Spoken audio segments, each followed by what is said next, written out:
Nearly 50% of businesses fail after the first 5 years of being active, and about 70% after 10 years. Now that's some scary math. How can we as entrepreneurs not fall into those statistics with our businesses? Welcome to Learn, Inspire, Achieve, where we teach you a new way of thinking and living. Subscribe for more of the best tips and tricks on personal development, wealth creation, and entrepreneurship. Although running a business looks like a lot of fun, it actually causes more stress for a person than being an employee. Being an entrepreneur is basically marrying your business and hoping that things turn out all right. Sometimes business can be booming and other times it can be slow. There are a lot of factors that go into why some businesses grow quickly and why others don't, such as the current economy or world affairs. However, in today's video, we're discussing your business ownership, and 6 reasons you may be contributing to stunted growth in your business. Let's get into it. Number 1, lack of leadership. One of the biggest reasons small and large companies tank after years and years of hard work is because of a lack of leadership. Leadership can be defined as the ability to influence or guide other individuals, teams, or organizations. If your business is suffering right now, it could be due to a lack of leadership. I believe that there's a lot more that goes into leadership than just influencing and guiding others. Here are 3 ways you can level up your leadership. Firstly, as the leader of your business, it's one of your jobs to empower and encourage your employees. Great leaders don't just boss their employees around. They take time to train, teach, and pour into them in a loving and directive way. Your employees need to be stretched in the areas of their strengths, otherwise they will become bored with their work and become stagnant. Remember, your employees are not machines. They are human beings who deserve the ability to grow. Not only that, but you must encourage them too. It's easier to follow someone you like and trust. Building rapport by encouraging and uplifting your employees will drive them to do better, more excellent work. Secondly, it's your job to set the atmosphere in your workplace. If you are constantly coming into the office in a bad mood or treating everyone poorly, you will set the atmosphere of your office to a prison where people are forced to work. Likewise, if you come in with a good attitude, hopeful, and excited for the day, you will set the tone for everyone else. This increases your employees' moods, and in turn increases productivity and collaboration. Not only that, but a business that is known for treating people kindly and fairly will get more recognition from both future employees and customers. People like uplifting, kind, and rewarding environments. Thirdly, everything you do in your business is done in vain if you do it without integrity. If you only do the right thing when others are watching, or if you are only one way when others are around, it will eventually come to light. A shady business owner will lose everything. It's your job to do everything in excellence and truth and to encourage others to do the same. It's better to run a legitimate business and earn your value than it is to cut corners and make sloppy money. You're about to find out that all of these issues within a business lead back to leadership. If you'd be interested in learning more about leadership, comment below and I'll make an in-depth video on the topic. Number 2, lack of cooperation and collaboration. In business, there's this idea that we can't go at it alone. We need help. We need partners, employees, and business alliances. If you are struggling in your business, it could be that you are trying to do it all by yourself. That will never work.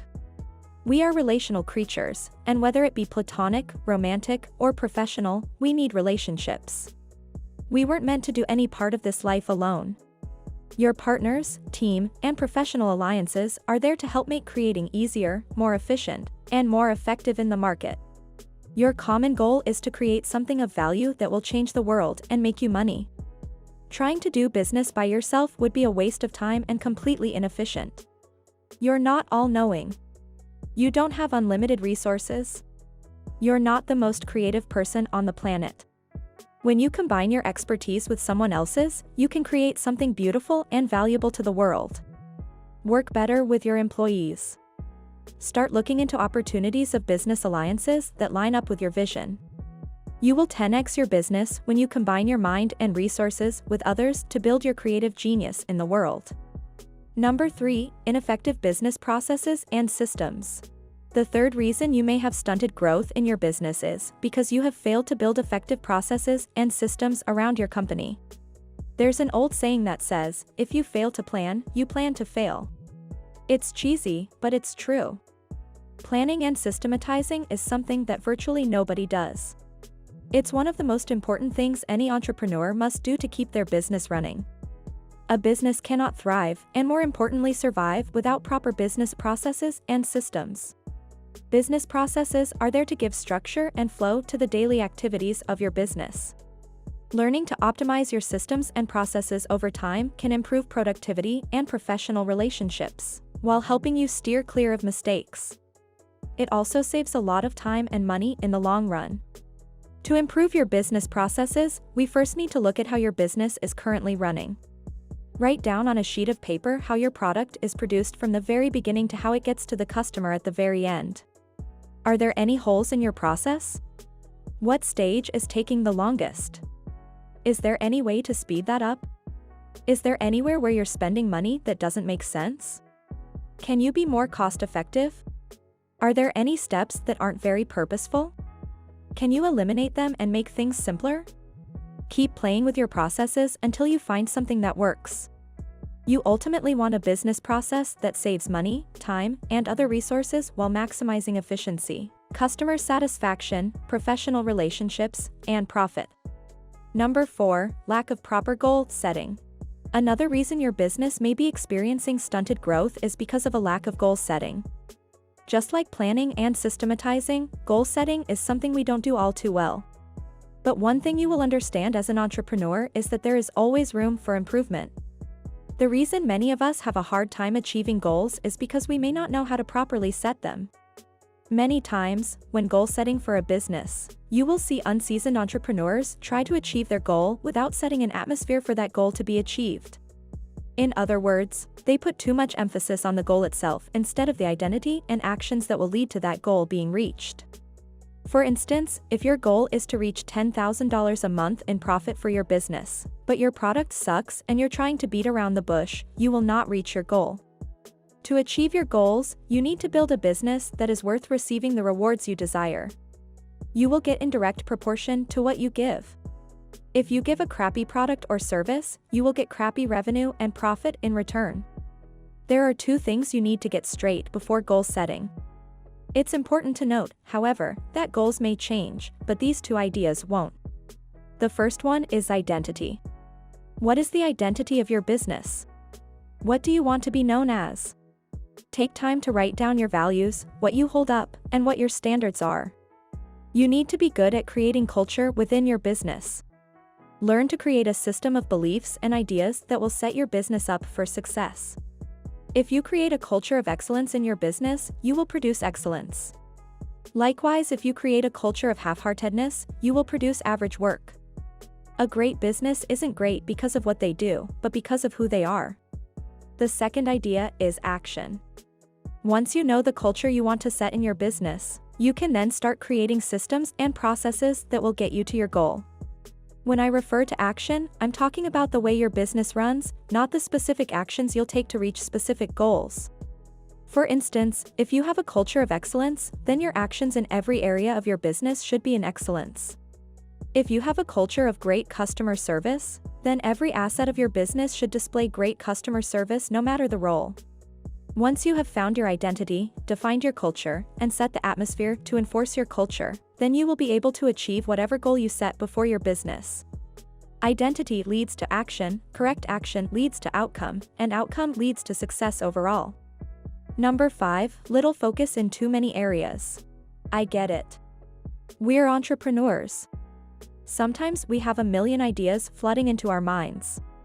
We get excited at the thought of new business opportunities, and if it was humanly possible, we'd probably start all of them at the same time. However, doing this may stunt growth in your business. If you have the people, time, and resources to go after multiple ideas and objectives all at once, do it. But if you're in the majority of new or struggling entrepreneurs, don't try to run 3 businesses with 30 different projects all at the same time. It will lead to stress and burnout. It's easy to think that more output leads to more income, but it's the exact opposite for smaller businesses. If you're a small business owner, choose one idea to go after and pursue it like crazy. Stay focused on one thing and become the best you can be at it. Produce the best products, create the best services, and slowly build your financial empire. If you're trying to do a million different things in too many areas, you will create mediocre products, and that's not good for business growth. Once you grow in resources, branch out, hire people, and do more. But for right now, focus on that one thing and do it with everything you have. Number 6. Not managing finances correctly. Whether you have a business making $100 a month or $100,000 a month, if you aren't properly managing your money, you could end up going bankrupt or even get audited and be forced to shut down your business. Financial education is one of the fundamental skills every entrepreneur should have, no matter if they are controlling the finances themselves or are hiring out. Here are some tips to help you manage your finances correctly. First of all, keep your personal and business accounts separate. There are ways you can write off business expenses for personal use, such as traveling for a business trip. But if you're constantly taking money from your business to pay for your personal life, you won't be able to grow. Growth takes capital. Also, it's a lot easier to track profit and reconcile your books when your accounts are separated. Another tip is to create a budget for your business. This way, you're keeping track of all of your expenses and you'll know how much it costs to run your business. Also, this will help you know how much you can invest back into your business or into other investment avenues as well. Lastly, continually analyze your expenses and see if you can cut costs and potentially raise income. Is what you're paying for working for you? Are you seeing results? If not, look for something new. Can you raise your revenue by creating new products or offering good-looking deals to your customers or clients? Always be looking for improvement. As I said earlier, these reasons are more about you and your leadership as a business owner, which means you can start implementing these today and grow your business more. Remember, everything starts with you. Make the hard choices, be creative, and allow room for your business to grow. That's all for this video. If you enjoyed this and found some value from it, don't forget to like, subscribe, and comment down below if you haven't already.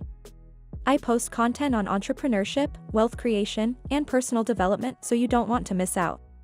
I will see you in the next video.